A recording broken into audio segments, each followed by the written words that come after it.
texto da primeira carta de Paulo a Timóteo, capítulo 4, de 1 a 5, diz: Ora, o Espírito afirma expressamente que nos últimos tempos alguns apostatarão da fé, por obedecerem a espíritos enganadores e a ensinos de demônios, pela hipocrisia dos que falam mentiras e que têm cauterizado a própria consciência, que proíbem o casamento e exigem a abstinência de alimentos que Deus criou para serem recebidos com ações de graças pelos fiéis e por quantos conhecem plenamente a verdade. Pois tudo que Deus criou é bom e recebido com ações de graças, nada é recusável, porque pela palavra de Deus e pela oração é santificado. Oremos mais uma vez. Senhor Deus, nós queremos te agradecer por aqui termos chegado nessa noite. Senhor, te agradecer pela tua palavra e te pedir que o Santo Espírito possa nos abrir a mente, nos iluminar nessa hora, para que compreendamos que essa porção da Escritura Sagrada tenha nos revelado nessa noite, como poderemos aplicá-la em nossos dias. Assim, Senhor, nós choramos agradecidos no nome de Jesus. Amém. Nesse texto, meus irmãos, já temos percorrido 3 capítulos dessa primeira carta. E na primeira carta de Paulo a Timóteo, nos 3 primeiros capítulos, ele já havia falado a respeito da necessidade de coerência na pregação. Ele inicia falando que, Timóteo, você precisa pregar com coerência, com sabedoria. E é justamente por conta dessa necessidade que eu pedi que você ficasse em Éfeso. E por que tanta necessidade de pregar com coerência, com sabedoria, para que os ensinos dos falsos mestres não prevalecessem na vida dos irmãos de Éfeso? E era o que estava acontecendo. Existiam falsos mestres por ali, e Paulo diz: por conta da presença desses, eu pedi que você ficasse, para que você pudesse pregar a essas pessoas e para que você pudesse falar a certas pessoas, ou seja, falar a certos falsos mestres, para que eles não venham a fazer isso mais, ou seja, convencê-los de fazer o contrário do que eles estavam praticando. Ele também havia dado algumas orientações quanto ao cuidado na devoção particular e em família. E em alguns momentos, dependendo das circunstâncias que a gente venha passando na vida, a gente pode ou ter muita devoção particular e nada em família, ou muita em família e nada em particular. E ele estimula Timóteo a ter um equilíbrio. Timóteo, você precisa cuidar da sua vida devocional, mas também da vida da sua família. E as pessoas da sua congregação precisam entender isso, que o culto particular deve existir, o culto da minha vida, o culto em que eu estou diante de Deus, lendo a sua palavra, orando, buscando as suas orientações, mas isso deve ser feito também em família. E quando ele fala família, não simplesmente os nossos parentes, mas também aqueles que fazem parte da família de Deus. Então, incentivar as pessoas de Éfeso a estarem em comunhão dentro e fora de casa, a serem crentes em casa, a serem crentes no templo e a serem crentes fora do templo. Buscar ter essa vida devocional e ter ordem no culto. Timóteo olha para aquela igreja e sabe que precisa podar algumas árvores que estão querendo fazer sombra sobre outras árvores, querendo fazer mais do que outros fazem.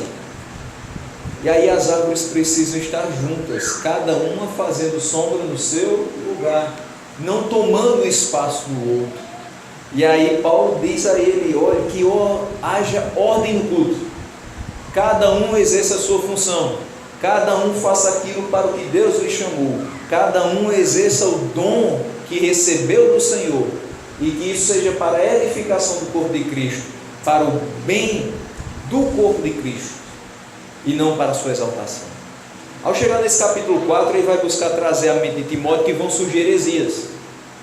E esse é o grande ponto desse capítulo 4, que muito provavelmente na sua Bíblia tem aí como subtítulo apostasia dos últimos tempos. E essa palavra apostasia é algo que a gente tem escutado e tem visto. Até um certo tempo atrás a gente ouvia quando esse texto era pregado e outros textos que tocam no assunto.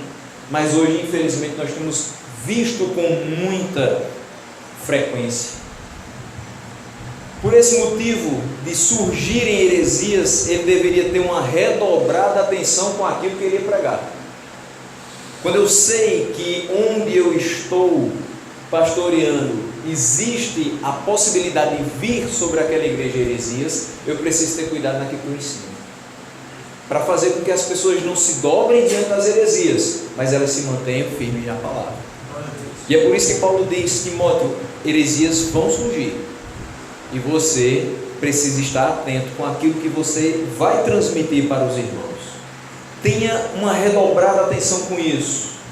Ensine, se esforce para transmitir com clareza a palavra de Deus, mas não só com clareza, ensine com vida para esses irmãos, para que eles não somente entendam, mas coloquem em prática. E também que eles entendam que a verdade da palavra do Senhor liberta o pensamento, que antes era atrelado a fábulas, a tradições de homens, mas o pensamento liberto vai entender o real propósito de Deus para cada uma das suas orientações. Esses homens que aqui estavam, juntamente com suas famílias na igreja de Éfeso, em determinadas situações começaram a pensar fora da palavra de Deus.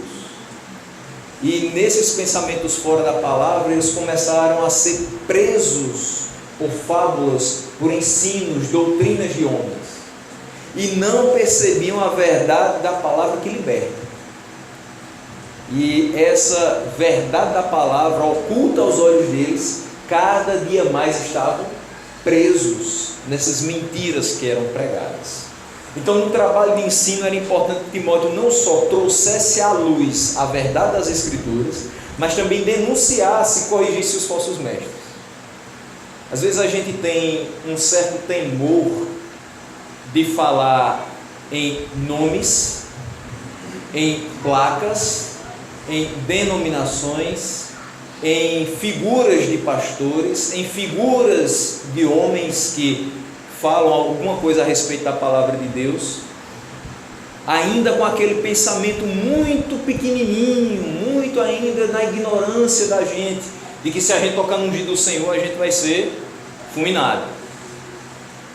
Mas entenda que ungido foi Cristo, rei, profeta, sacerdote. Eu sou falível, qualquer outro pastor da face da terra é falível, e nós temos que ter temor e tremor quando estamos falando da palavra de Deus. Mas a gente pode errar. Só que tem uma coisa bem complicada na nossa atividade, e a atividade que Timóteo exercia nessa igreja de Éfeso. Como professor, eu posso errar numa explicação e na aula seguinte corrigir. Provavelmente eu estarei na próxima aula e os mesmos alunos estarão também. E se um faltar, o pessoal passa o conteúdo para ele. Mas se eu errar numa pregação, eu estou mexendo com a vida, com o destino eterno de muitas pessoas. Se eu errar em transmitir a verdade do Evangelho, o Espírito Santo que eu digo que está me movendo vai se utilizar de uma pregação errada para o convencimento do pecado, da justiça e do juízo. Se eu pregar essa palavra errada, será que eu vou levar pecadores arrependidos aos pés de Jesus? Então o erro que eu cometo ensinando a palavra errada é muito pior do que o erro que eu posso cometer em qualquer outra área da vida, seja ela profissional ou pessoal. Então, nesse trabalho, eu preciso entender que não posso ficar retraído em relação à correção e à denúncia de falsos mestres, porque disso depende o agir do Espírito Santo através da pregação da palavra e o destino eterno de muitas pessoas, inclusive o meu. Então, é necessário às vezes dizer sim, porque se a gente não disser quem está correto e quem está errado, muitas pessoas continuarão indo para o errado, porque geralmente o errado vai ser atraente, o errado vai ser mais fácil, o errado vai ser mais bonito, o errado vai ser mais simples. E falar dessa palavra custa muito, exige muito. Não é só preparação durante uma semana para pregar no domingo à noite, exige a vida. E é por isso que Paulo diz: Timóteo, cuida de ti mesmo e da doutrina. Então, nesse trabalho de ensino era importantíssimo que Timóteo falasse a verdade das Escrituras, que liberta a mente das pessoas, mas também denunciasse esses falsos mestres para que as pessoas pudessem fugir deles. E só existem duas coisas nos escritos de Paulo que ele diz que nós fujamos: da imoralidade sexual e dos falsos ensinos. Os dois são igualmente danosos e podem levar não somente os nossos olhos, a nossa mente, mas o corpo todo para o inferno. Então, existiam homens mal intencionados que chegavam perto daquelas pessoas que ainda não tinham o conhecimento completo da palavra de Deus e procuravam fazer com que elas fossem convencidas de que aquele falso ensino era verdadeiro. E a igreja do Senhor precisa de um ensino firme e de qualidade. Os benefícios desse ensino, dessa pregação firme, baseada na palavra e que tem a qualidade, tem duração para uma vida inteira. Ao passo que um ensino falso convence você talvez com 2 pregações, mas o efeito dele é nocivo para uma vida inteira. O ensino da palavra de Deus pode até demorar a fazer o convencimento no seu coração, mas o efeito também é para a vida inteira, nesta e no porvir. E aí Paulo faz uma ressalva relativa à conduta de Timóteo, que ele deve ser sóbrio na demonstração da sua capacidade ministerial e tem que se exercitar na piedade. Timóteo, você sabe que a sua fé foi transmitida em outros tempos pela sua avó, pela sua mãe. Nós sabemos que a sua fé não é fingida, nós sabemos quem você é. Mas eu quero que você entenda o seguinte: a sua capacidade ministerial não é motivo de glória para você, é motivo de glória para Deus. Então, quando ensinar as pessoas, não se vanglorie do conhecimento que você tem, mostre todo esse conhecimento, mas para o crescimento delas. Porque o mesmo que deu crescimento a você, o mesmo que mostrou conhecimento para você, se revela agora a elas, através do seu trabalho ministerial. Então, não faça dessa capacidade a coisa mais importante da sua vida. Em outras palavras, se a gente trouxer para o dia de hoje, para a nossa realidade, de uma forma bem simples: Timóteo, não bote na parede da sua casa o seu certificado de teologia. Timóteo, não use o anel da formatura de teologia quando pegar no microfone para mostrar para as pessoas que você é doutor da lei e sabe as sagradas palavras. Timóteo, pregue porque você foi chamado para isso. Timóteo, faça isso porque é isso que é necessário para que as pessoas não se desviem da palavra de Deus.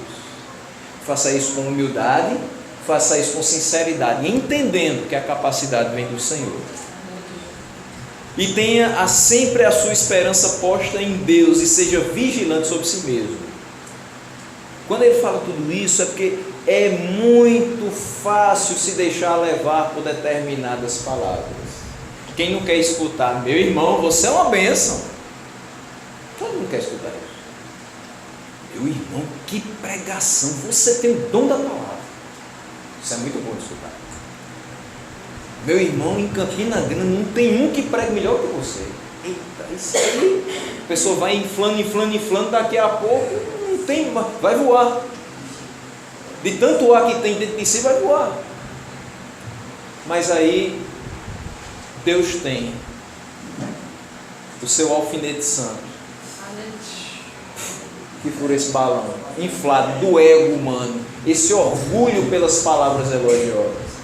E aí você vai descendo até um local que de fato é o seu. Ele sempre continuará sendo Deus, e você sempre continuará sendo servo. Ele sempre vai utilizar você, e você sempre vai estar aos pés dele, desde que você permaneça nesta palavra. Por isso que era tão necessário que Timóteo estivesse orientando e pregando a vida daqueles irmãos de Éfeso.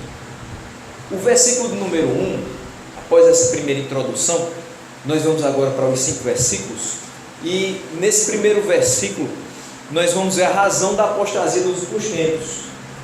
E aqui ele diz: ora, o Espírito, e esse Espírito é com E maiúsculo, é o Espírito de Deus, afirma expressamente que nos últimos tempos alguns apostatarão da fé, por obedecerem a espíritos enganadores e a ensinos de demônios. Ele diz uma realidade que vai acontecer nos últimos tempos, e ele diz o porquê disso acontecer. Então o Espírito do Senhor afirma claramente que nos últimos tempos alguns apostatarão da fé. Primeiro vamos analisar essa expressão últimos tempos, e vamos entender que esse período não se refere aos anos imediatamente anteriores à volta de Cristo. Quando Paulo está falando aqui nos últimos tempos, é o período compreendido entre as duas vindas de Cristo, ou seja, o período imediatamente após a sua morte e até o período imediatamente anterior à sua segunda vinda. Esse período todo são os últimos dias. Nós estamos vivendo os últimos dias. Paulo viveu os últimos dias, Timóteo estava vivendo os últimos dias, porque depois da partida de Cristo, em qualquer momento ele poderia voltar. Até porque se um dia para ele é como 1000 anos, e 1000 anos como um dia, nós não podemos marcar nem dizer, ele vem daqui a 2 anos, ou então ele só vem daqui a mais 1 milênio. Pessoas esperaram ele durante os últimos 2000 anos, marcaram várias vezes a volta dele, mas nós ainda estamos vivendo os últimos dias, e viveremos até a sua volta. Então a realidade aqui expressa tanto vai se evidenciar naquela época de Timóteo, nos anos seguintes que Timóteo haveria de pastorear a igreja de Éfeso, como também se evidencia hoje, na nossa vida, no nosso contexto. Nós temos visto, meus irmãos, com assombro a quantidade de pessoas que têm abandonado a fé, a quantidade de pessoas que se entregaram a ideias reprováveis quanto à doutrina do Senhor, e como isso tem sido prejudicial para a vida da igreja. Eu não acompanho tanto assim a pregação, vou procurar ouvir mais pregações dos anos 70 para trás, até porque a gente não tem tanto acesso assim. Na época nem tudo era gravado, mas pelo menos alguma coisa escrita tem registrado. Mas do que eu pude escutar dos anos 80 para cá, e aí eu nasci nos anos 80, então de lá para cá, o que a gente tem percebido muito na vida da igreja?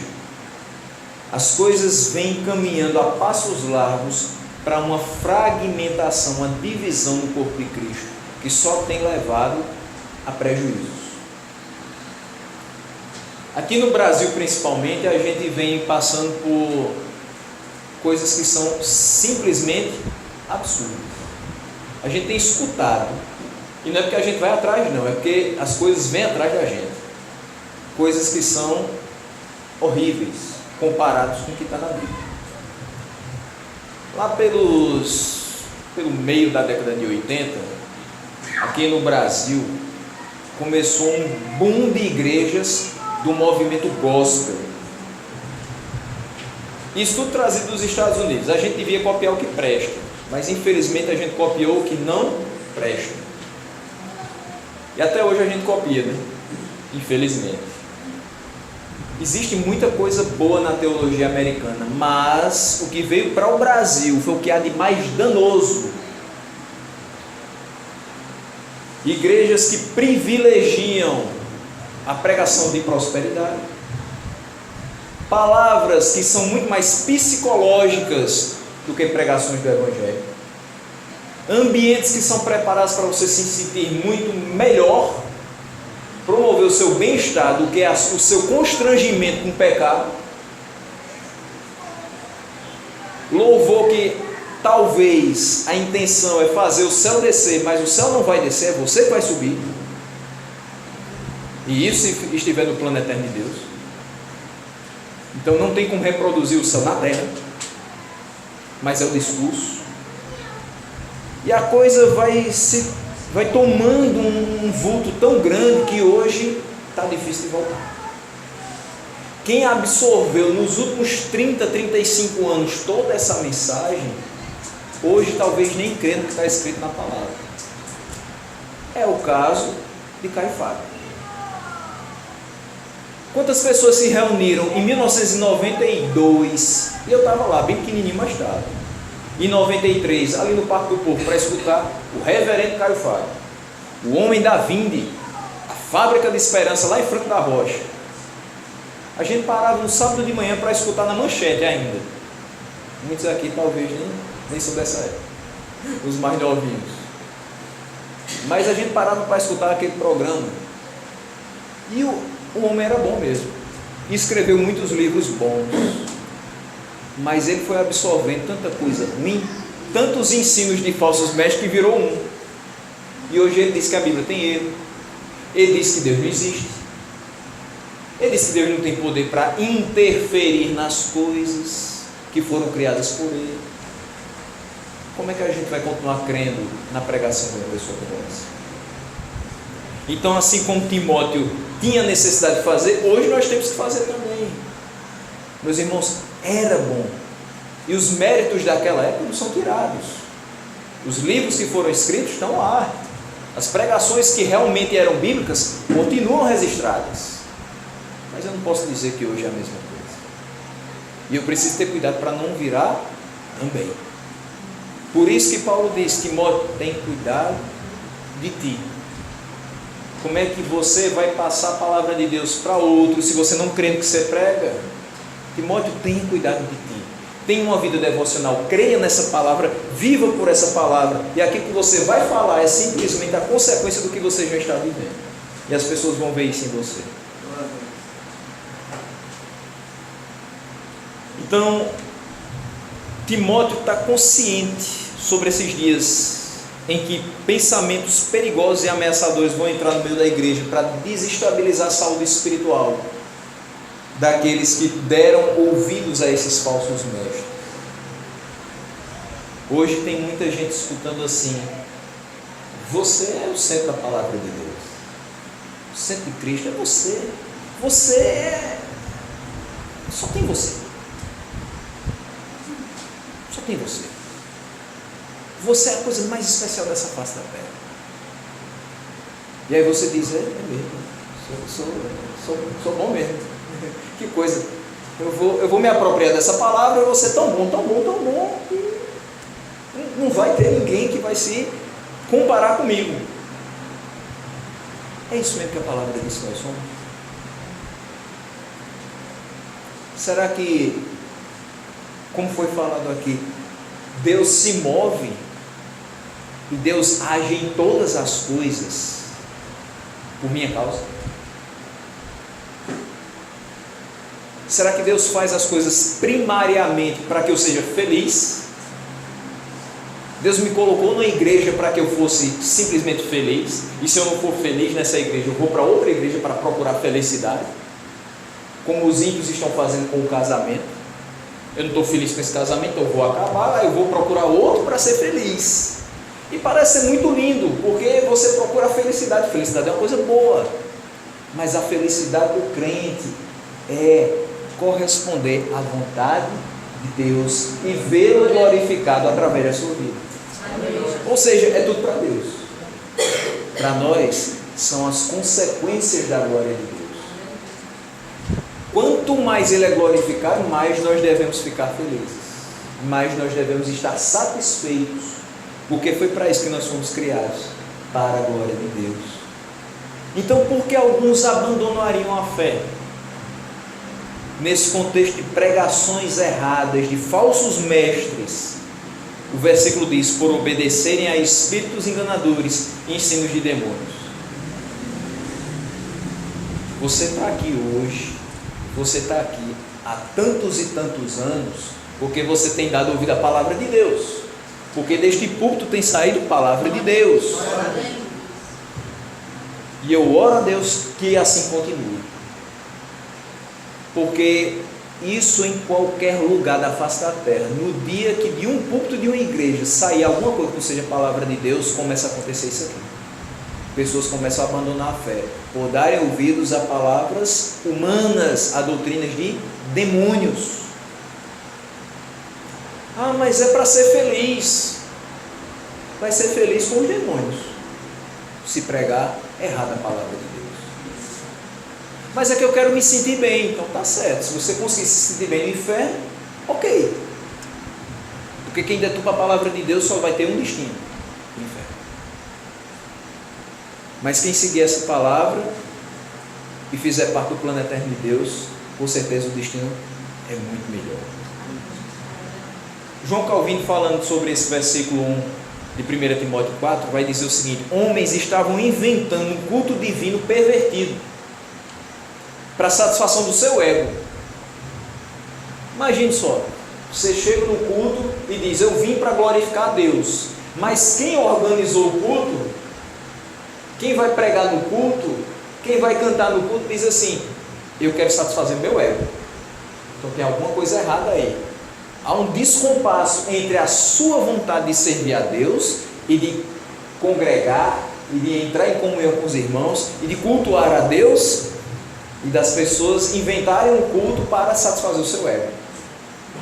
E ele diz: ao ousarem proibir o uso de coisas saudáveis que Deus permitiu, estão alegando seus mestres de suas próprias consciências. Esses homens pregavam dizendo que algumas coisas eram proibidas, coisas essas criadas por Deus e que nós vamos ver. Fazendo isso, eles estavam dizendo: quem manda na minha consciência sou eu, e pior, e na sua sou eu também, que eu estou pregando para orientar você. Então você tem que fazer aquilo que eu prego, aquilo que eu digo. Então eles eram mestres das próprias consciências e das consciências alheias. Veja o que é perigoso: se eu prego a palavra, ela serve para mim e serve para você, mas se eu prego fora da palavra, o dano é meu e é seu também. Eu estou desencaminhando o povo de Deus. E ele termina dizendo o seguinte: tão logo a pureza do culto é pervertida, não permanece nada íntegro e saudável, e a fé é completamente subvertida. Como é que a gente vai crescer na fé se a palavra não é pregada? Como é que a gente vai ter a fé fortalecida se a palavra não é pregada? Fica bem complicado. Então tais homens não agiam por influência do Espírito de Deus, mas são instigados por Satanás a promover esses perigosos erros. E era isso que acontecia na época de Timóteo e acontece ainda hoje. Só que hoje com requintes de crueldade e efeitos especiais. E como é que agem e falam esses falsos mestres? Versículo 2, versículo 3: pela hipocrisia dos que falam mentiras e que têm cauterizado a própria consciência, que proíbem o casamento e exigem a abstinência de alimentos que Deus criou para serem recebidos com ações de graças pelos fiéis e por quantos conhecem plenamente a verdade. O enfraquecimento da fé de muitos se deve em certa medida ao resumo que líderes fazem da vida cristã, um conjunto de regras. E seria muito bom que isso acabasse, porque infelizmente, para entrar em determinadas comunidades, a gente não escuta assim: olha, as bases de fé que nós temos são essas e essas, e todas elas baseadas na Bíblia. Graças a Deus que aqui nós conhecemos que é assim. Você vem, você congrega debaixo de determinadas bases de fé. Cada uma delas tem um porquê e para quê.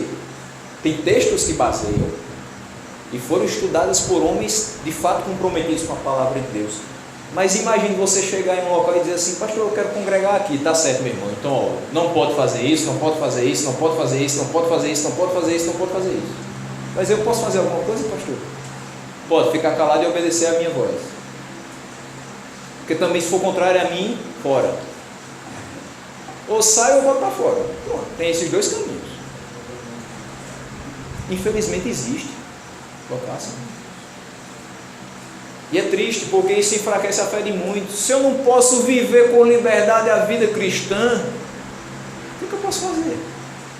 Se eu não posso ser ativo dentro da casa de Deus, se eu não posso participar das atividades da igreja, se eu não posso tomar parte dessa vida, o que eu estou fazendo? Se eu não posso nada, então onde é que fica a história de que Deus nos libertou do império das trevas? Parece que eu ainda estou num império que me aprisiona e me deixa com mais medo do que com liberdade. Entendendo que essa liberdade que nós falamos é simplesmente a liberdade de servir a Deus, de nos alegrar com as coisas de Deus. E esse conjunto de regras, muitas delas são meramente humanas. Meramente humanas. Infelizmente nós parece que andamos para trás em alguns quesitos e ainda estamos proibindo coisas que foram feitas por Deus para o louvor da sua glória, mas porque a gente tem medo de ser menos crente porque está fazendo essas coisas ou porque está utilizando essas coisas. Em outras palavras, meu irmão, você vai deixar de ser crente se você for assistir um filme no cinema. Não vai. Você não vai deixar de ser crente porque você veio no domingo à noite sem paletó.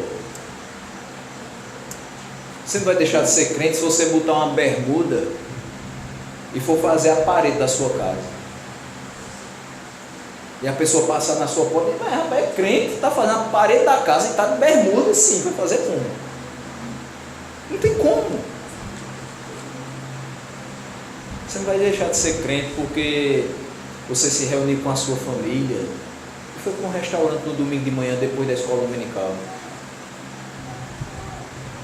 enquanto outros irmãos não têm a mesma oportunidade. Você não tem a oportunidade de levar todo mundo daqui para ir lanchar, para ir almoçar, mas Deus te deu. Faça isso com sua família, leve-os e ore para que Deus dê oportunidade a outros. Mas se uns podem e outros não vamos proibir por conta disso. Porque as coisas dessa vida, olhadas pelo prisma da palavra de Deus, são boas, porque foi Deus que criou. Agora, se a gente olhar com os olhos do mundo, tudo é mal. Tudo é mal. Qualquer coisa nessa vida pode ser má, dependendo de como eu faço e de como eu vejo. Me lembro que eu tinha 10 anos e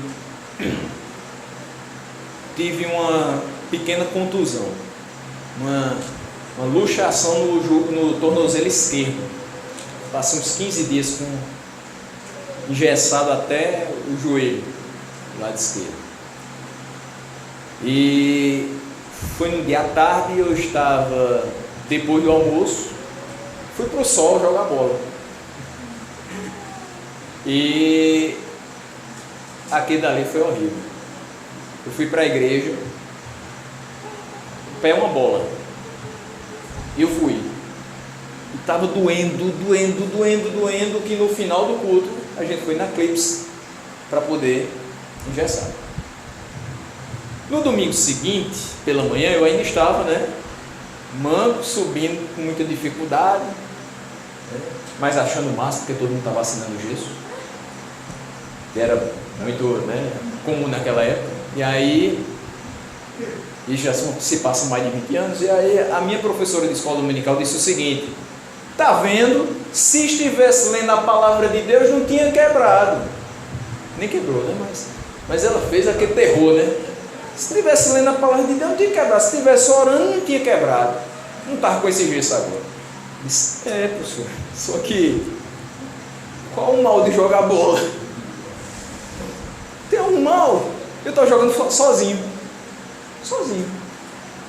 Jogando a bola na parede e voltava para mim. Só que nessa brincadeira eu acabei pisando em falso. Se eu fosse tomar isso para mim como uma verdade, de dizer assim, ó, eu não posso praticar esportes, nem jogar bola dentro de casa, porque toda vez vai acontecer alguma coisa. Mas se eu estiver lendo a palavra, não vai acontecer. De fato, eu não teria as 8 fraturas que eu tenho no meu corpo. Teria evitado. Mas também não teria vivido minha infância nem adolescência. Talvez seria hoje uma pessoa mais amarga do que já sou, mais chata do que já sou, ou seja, insuportável. Porque imagine uma criança que não brinca, uma criança que não interage com outras pessoas, uma criança que não tem liberdade nem dentro de casa, nos olhos dos pais, está brincando. Por conta de um jugo que é colocado por nós, da igreja, super espirituais, que diz, se estivesse lendo a Bíblia, se estivesse orando, não tinha acontecido. Tinha, meu irmão, tinha acontecido, eu podia dar uma topada na área de serviço da minha casa. Tinha acontecido. Ano passado, em janeiro, fui tirar as férias, 4 dias de férias, com a Angélica em Mossoró. Tive medo de ir para Fortaleza, medo. Muito. E aí fui para um canto mais próximo, Mossoró. No domingo à noite, como esse nós estamos aqui, fui para a igreja congregacional lá em Mossoró. E dia de Santa Ceia, culto maravilhoso. Terminou o culto, vou descer do batente para pegar o carro e ir embora. E a gente no dia seguinte voltaria para Campinas. Meu pé esquerdo ficou preso entre o batente da igreja e o meio-fio. Tinha simplesmente um corte, de canto a canto, e eu não tinha percebido. Quando eu fui descer, eu desci com tudo. Pá! Quebrei o pé. Eu estava na igreja, eu tinha acabado de cear. Não era para ter acontecido, mas aconteceu. E eu voltei dirigindo 5h30 no dia seguinte, com o tênis amarrado, para não sentir nada. Era mais o pé da embreagem. Ainda bem que eu botei a cesta e vim embora. Passei poucas vezes a marcha, mas dirigi 5h30 com o pé latejando. E pior, não quis engessar dessa vez. E o pé está aqui do mesmo jeito. Mas acontece. Dentro da igreja pode acontecer, fora da igreja, pode acontecer em qualquer local. O que a gente não pode é pegar isso e dizer assim, eu não posso fazer qualquer coisa porque vai acontecer. Mas, meus irmãos, nós estamos vivendo. E na vida, muitas coisas vão acontecer, boas e ruins. Isso é natural. O que não é natural é a gente se fechar para a vida, pensando que por conta disso os problemas não vêm. Fique dentro de casa um mês, sem ligar a televisão, sem ligar a rádio, desliga a internet, fique só dentro do quarto. Aí pense que os problemas não vão vir. Não, vai vir um enorme, depressão. Depressão. Quem já passou por isso não quer voltar. Um mês dentro do quarto, sem falar com ninguém, sem ter contato com nada, você vai arranjar uma bela de uma depressão. Você precisa socializar com as pessoas, você precisa falar com as pessoas, você precisa ver o mundo que Deus criou e você precisa falar da palavra de Deus a outras pessoas. Você foi criado para isso. Então, esses falsos mestres colocavam regras que a gente hoje entende que são meramente humanas e que não vão levar a gente para o céu, mas faziam muitos danos ao povo de Éfeso, como fazem hoje. Falsos mestres, eles se valem de ideias que levam pessoas a um terror extremo, que aliado à alienação da sua mente, vai produzir uma submissão a qualquer ordenança e colocação herética da parte dele. Imagine só, ele fala uma coisa dizendo que fala em nome de Deus, mas está falando errado. Você não conhece a palavra de Deus ou não tem domínio completo sobre aquele assunto. Ele diz que você não deve buscar mais informações porque o que ele está dizendo está correto. Então, a orientação errada dele, e ainda mais tirana, aliada à sua falta de conhecimento, vai produzir uma submissão que não deveria existir.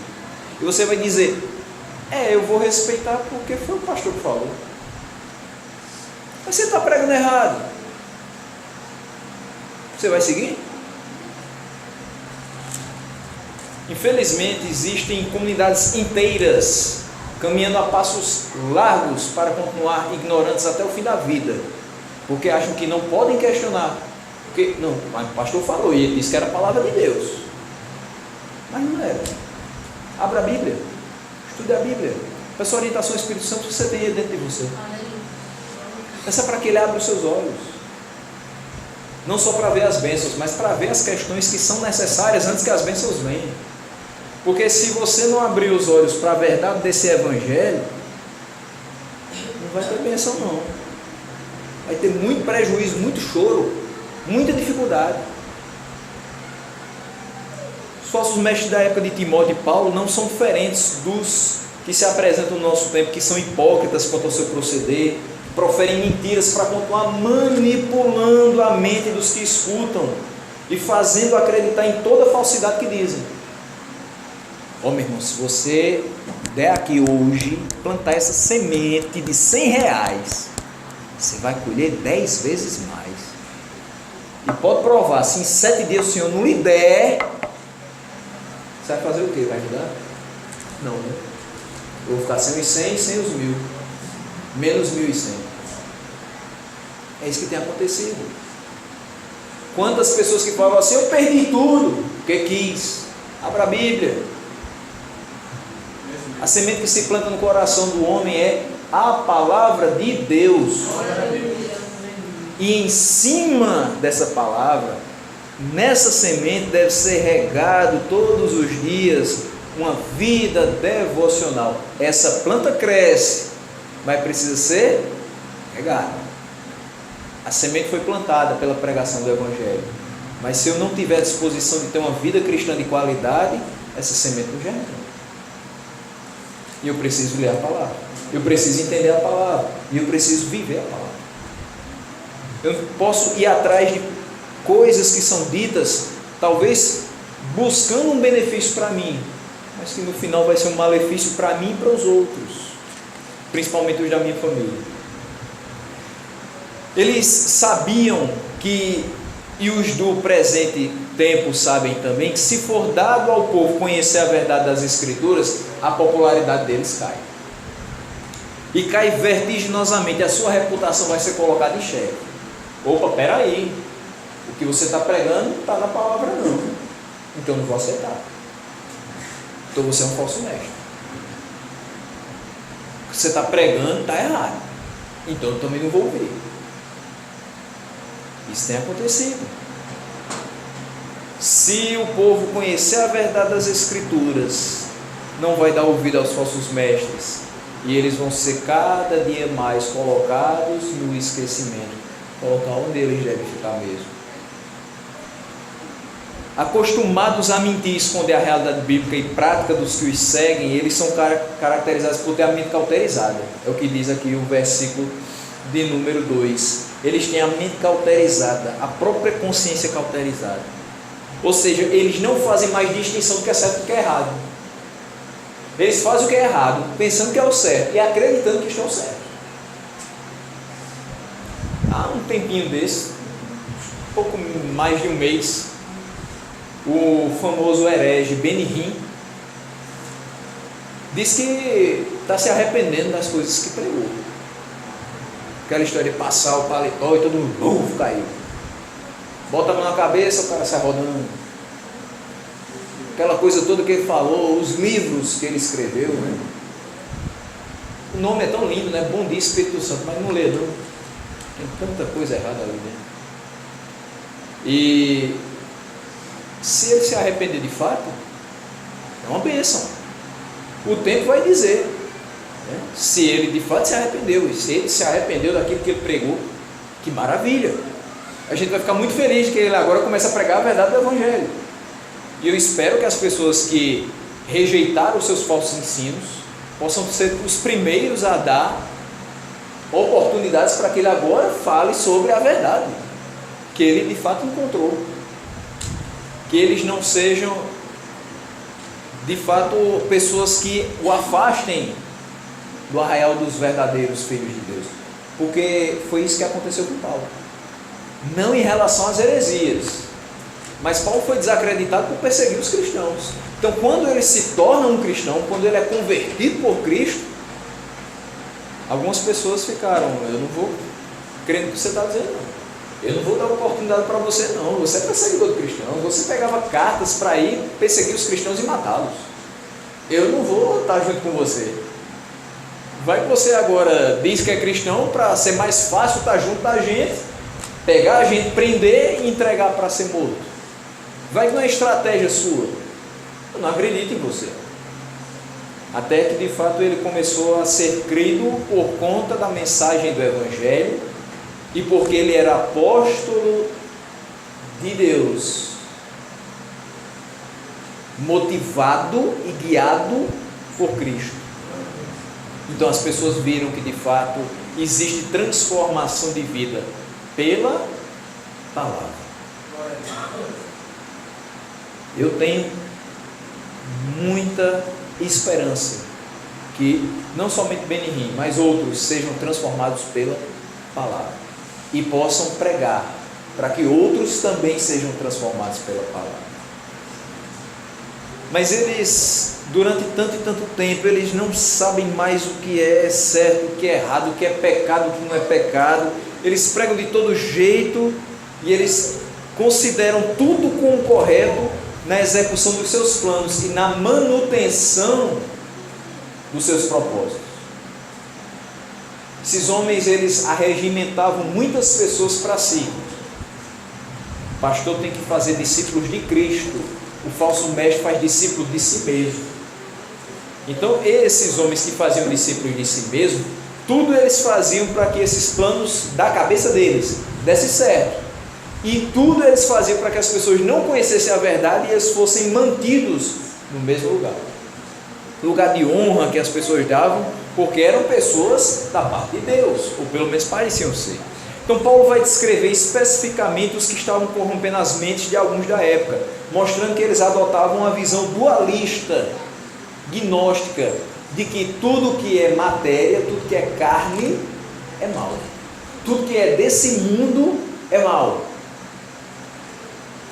E a forma negativa como eles viam a matéria, o corpo, os levava a proibir o casamento. O versículo 3 começa dizendo isso: proíbem o casamento. Espera aí, o casamento é uma instituição divina. Então eles estavam proibindo algo que Deus criou com base nas suas próprias preferências e com base nas suas próprias ideias e nos seus próprios conceitos, não pela palavra de Deus. Porque a palavra de Deus lá em Gênesis já diz: não é bom que o homem esteja só. E Deus diz: eu vou fazer uma auxiliadora que lhe seja idônea, que lhe corresponda, que esteja junto com ele. E por mais que haja de fato aqueles que não têm esse dom, mas é uma das melhores coisas da vida ter esse dom. Casar, constituir uma família. E essa família pode ser de 2, de 3, de 20, tem problema. Sendo com base na palavra e abençoada por Deus, está perfeito.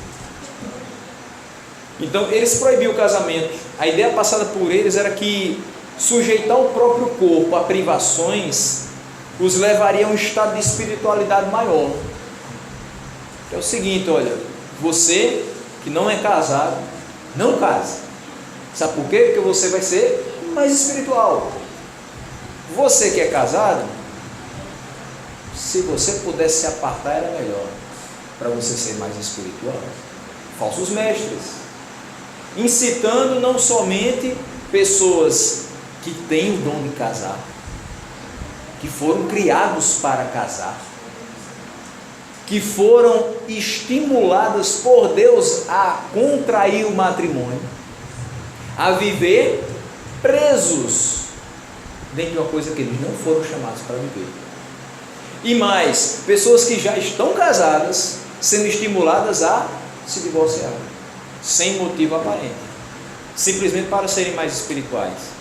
Ideia de falsos mestres, nós entendemos, mas o povo aqui não entendia ainda. Se a gente pegar 1 Coríntios 7, a gente entende bem direitinho.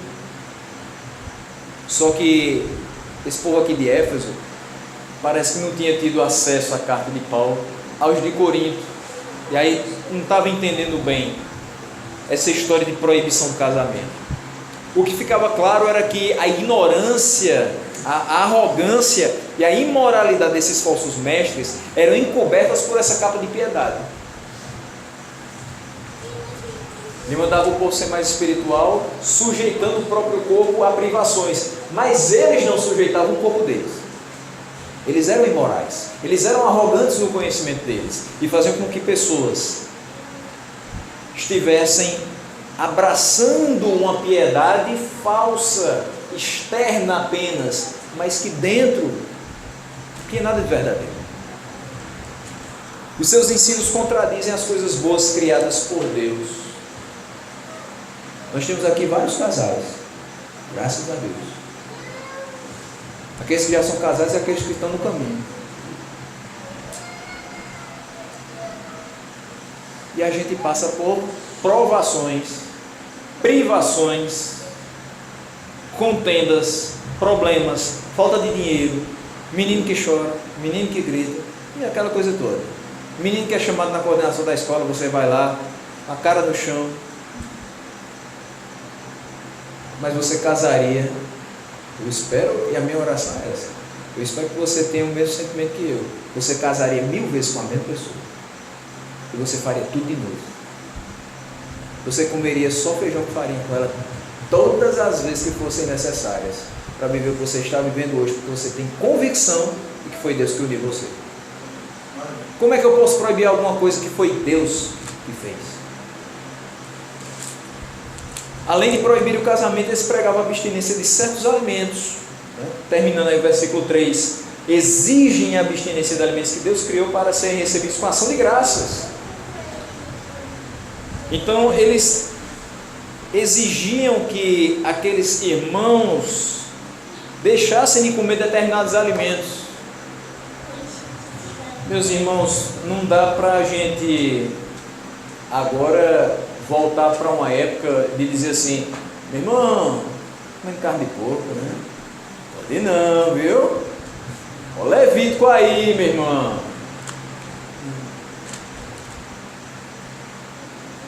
Porquinho é tão alimento quanto o boi,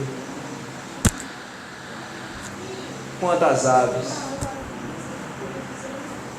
quanto o ovo, que às vezes é a única mistura que você tem. E tudo isso foi criado por Deus. A gente está na terceira, acho que na terceira série, hoje é 4º ano, né? E aprende sobre cadeia alimentar.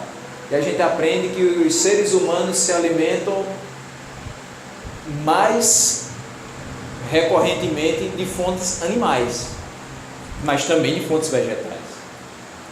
Hoje a gente tem o pessoal que é vegano, não quer comer carne, não tem problema, sobra mais para a gente. Mas o importante é que você entenda que tanto os vegetais quanto os animais são presentes de Deus para que a gente se alimente.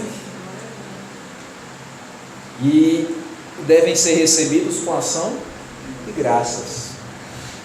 Não à toa, muitas vezes que a gente se reúne, a gente ora antes de se alimentar. Por quê? Porque é presente de Deus aquela comida, aquele prato. Quem é que consegue enxergar a bênção de Deus e receber com gratidão o que foi criado por Ele? O versículo diz, recebidos com ação de graças pelos fiéis e por quantos conhecem plenamente a verdade. Então não é todo mundo que vai enxergar a bênção disso, mas somente aqueles que são fiéis e aqueles que conhecem plenamente a verdade. Não à toa João vai dizer no seu Evangelho, capítulo 8, versículo 32, e conhecereis a verdade e a verdade vos libertará. O ensino desses falsos mestres fazia isso. prendia os irmãos na mente e até no estômago. Não pode comer isso, não pode comer aquilo, não pode fazer isso, não pode. E quando eles olham para a palavra, eles são libertos do pensamento e também para comer aquilo que Deus deu para que eles se alimentassem. O conhecimento liberta, tira as algemas da ignorância e faz livre o pensamento para que aquilo que ocupe o pensamento seja o que é bom, o que é puro, o que é amável, o que é de boa fama e no que há alguma virtude, conforme a gente vê lá em Filipenses 4:8. Para a gente fechar nessa noite, versículo 4 e 5. Então, qual deve ser a nossa atitude? Já que nós sabemos que pessoas vão apostatar porque obedeceram a doutrina de demônios, e agora nós sabemos um pouco dessa doutrina de demônios, dessa ideia humana que aprisiona as pessoas e que faz a sua fé enfraquecer. Nós, que fomos chamados por Deus para viver uma vida santa na sua presença, o que devemos fazer? Ele diz, versículo 4: pois tudo que Deus criou é bom e recebido com ação de graças, nada é recusado, porque pela palavra de Deus e pela oração é santificado. Tem gente até que brinca, né? Uma época aí apareceu um certo vídeo na internet dizendo que Coca-Cola era do diabo. Se você virasse o rótulo ao contrário, aparecia alô diabo. Aí alguns amigos meus na época do seminário diziam assim: eu boto a Coca-Cola, o problema é o rótulo, eu tiro o rótulo, eu boto dentro do copo, eu oro em cima e santifico e tomo, porque nada que foi feito pelo Senhor pode ser recusado, porque tudo que Deus criou foi bom. Mas aqui não foi o cão que fez, não foi. O cão não é inventor, o cão não é músico, o cão não é farmacêutico, o cão é o cão. E Deus criou todas as coisas, inclusive as nossas vidas, para desfrutar de todas as coisas com boa consciência e entendendo que tudo que Deus criou é bom. E nós que fomos criados por Ele disse que era muito bom.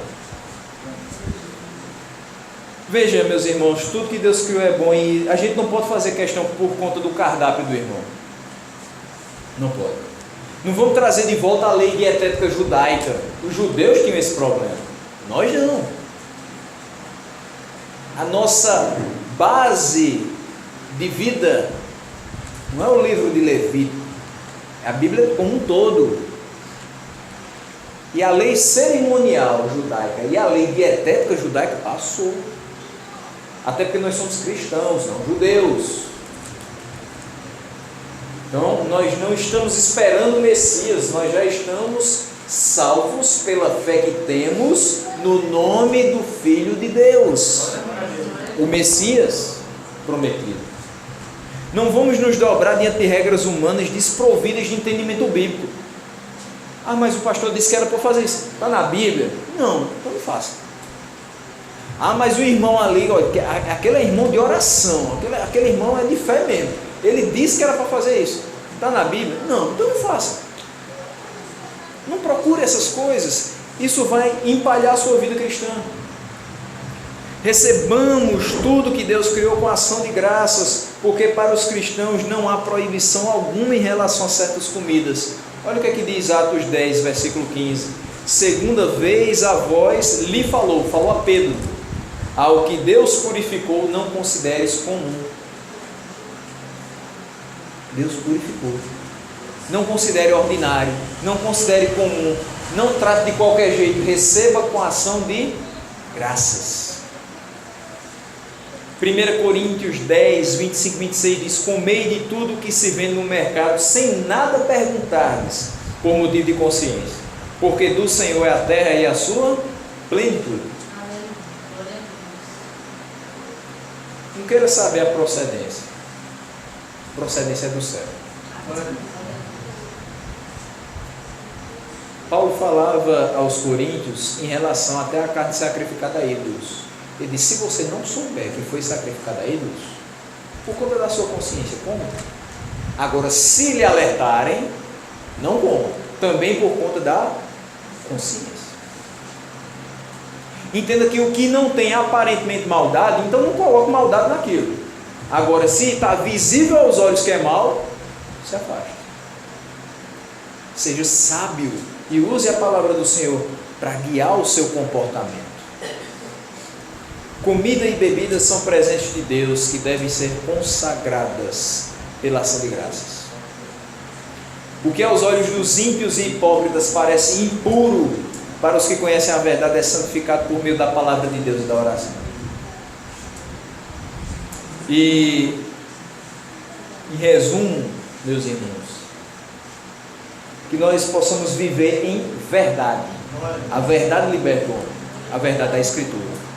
Possamos viver nessa verdade, não proibindo o que Deus não proibiu, não criando regras sem base bíblica, com o fim de prender os de pouco conhecimento ainda mais na sua ignorância. Antes, pregando a palavra e orando a Deus, peçamos que Ele não santifique somente os alimentos, mas santifique toda a nossa vida, e para que façamos todas as coisas para a glória de Deus. 1 Coríntios 10, 31, fecha com isso. Quer vocês comam, quer vocês bebam, quer façam qualquer outra coisa. Como é bom tomar um sorvete no sábado à tarde, calor imenso, para a glória de Deus. E dizer, mas é bom, né? Estou podendo me refrescar, porque Deus criou o sorvete. De dizer assim, essa brisa que está entrando na janela do meu quarto, Deus que providenciou. O ar que eu respiro, Deus que fez.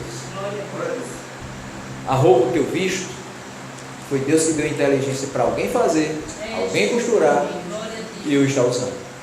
E Ele me deu condições de trabalhar, ter o meu sustento, e com aquele dinheiro que Ele me deu, eu poder comprar essa roupa que foi feita por pessoas também motivadas por Ele, porque tudo que Ele fez foi bom. Vivamos com essa liberdade, meus irmãos, de entender que tudo feito por Deus e vivido para Ele é bom.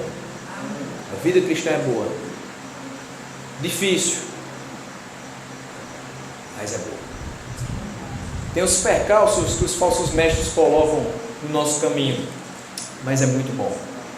Viver para a glória de Deus, nós fomos chamados para isso.